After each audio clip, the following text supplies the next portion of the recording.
Halo semuanya, hari ini kita bakal ngobrolin sesuatu yang ada di mana-mana, tapi sering banget nggak kelihatan. Basis data. Anggap aja mereka ini pahlawan tanpa tanda jasa di balik semua aplikasi yang kita pakai sehari-hari. Yuk kita mulai! Kalian pernah kepikiran nggak sih, kok bisa ya playlist lagu favorit kita itu kesimpan rapih? Atau gimana caranya sebuah game bisa ingat persis kita udah sampai level berapa? Jawabannya, itu semua ada di balik layar. Dan itulah yang mau kita bongkar bareng-bareng sekarang. Intinya gini, basis data itu diciptakan untuk menyelesaikan satu masalah besar, kekacauan data. Dulu, sebelum ada sistem digital, ngatur informasi itu, bisa dibilang mimpi buruk. Coba kita lihat perbandingannya deh. Coba deh bayangin bedanya. Di satu sisi kita punya kekacauan total, nyari satu data aja bisa berjam-jam, pusing. Di sisi lain, semuanya teratur, rapih, sempurna. Nah, basis data inilah yang secara ajaib mengubah tumpukan kertas yang berantakan itu jadi perpustakaan digital yang super efisien. Keren banget kan? Oke, jadi kita udah tahu masalah yang diselesaikan. Sekarang, yuk kita coba pahami apa sih definisi basis data itu sebenarnya? Pakai penjelasan formal, tapi juga dengan analogi yang gampang banget dimengerti. Nah, kata kuncinya di sini adalah terorganisir. Jadi ini bukan cuma kumpulan data acak yang dilempar gitu aja. Terus, buat ngelolanya ada software khusus yang tugasnya kayak satpam sekaligus pustakawan. Software inilah yang mastiin semua data aman, rapih, dan gampang kita cari. Biar makin kebayang, kita pakai analogi yang semua orang pasti tahu. Kita pindah ke dapur sebentar ya. Gini, bahan-bahan mentah kayak wortel, kentang, seledri itu ibaratnya data. Kalau sendirian, ya cuma sepotong wortel, gak ada artinya. Tapi setelah dipotong, diolah, dimasak barang bumbu, jadilah sayur sop yang enak. Nah, sayur sop inilah informasi. Jadi basis data itu ibarat dapur digital yang mengubah data mentah jadi informasi yang berguna dan punya makna. Tentu aja, basis data yang canggih itu nggak jalan sendiri. Ada orang-orang hebat di baliknya yang rancang, ngebangun, dan ngerawat semuanya. Yuk kita kenalan sama mereka. Yap, di balik setiap basis data yang bisa kita andalkan, ada tim profesional yang kerja keras. Mereka inilah arsitek, penjaga, sekaligus pembangun dunia digital yang kita nikmati setiap hari. Jadi, ada beberapa peran penting nih. Pertama, ada perancang basis data. Dia ini arsiteknya yang bikin blueprintingnya. Terus ada administrator basis data, tugasnya kayak penjaga, mastiin semuanya aman dan lancar.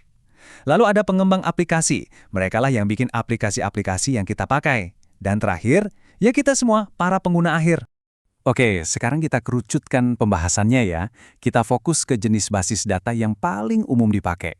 Namanya basis data relasional. Gampangnya bayangin aja ini kayak spreadsheet, tapi jauh lebih pintar dan terstruktur. Nah, ini contohnya.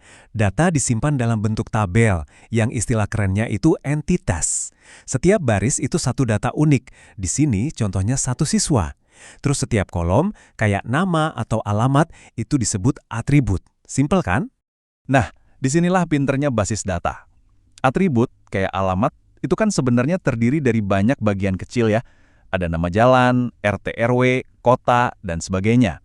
Nah, dengan memecah alamat jadi bagian-bagian kecil ini, datanya jadi jauh lebih rapi dan gampang dicari.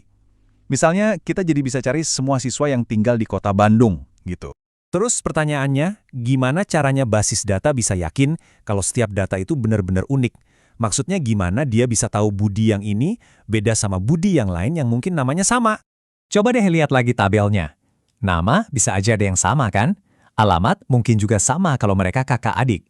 Jadi kira-kira apa ya satu hal yang dijamin beda untuk setiap siswa? Yap, benar banget. Jawabannya adalah NIS. Di dunia basis data, hal ini punya nama khusus, kunci primer atau primary key.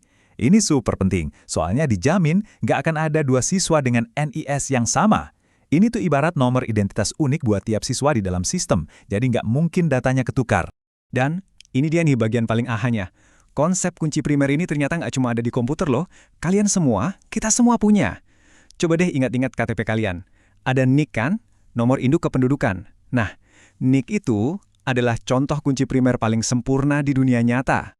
Gak peduli ada berapa juta orang dengan nama Budi Santoso di Indonesia, NIK kalian itu cuma satu-satunya, cuma punya kalian. Inilah cara basis data kependudukan nasional memastikan setiap warganya itu unik dan bisa dikenali dengan akurat. Keren banget kan konsepnya?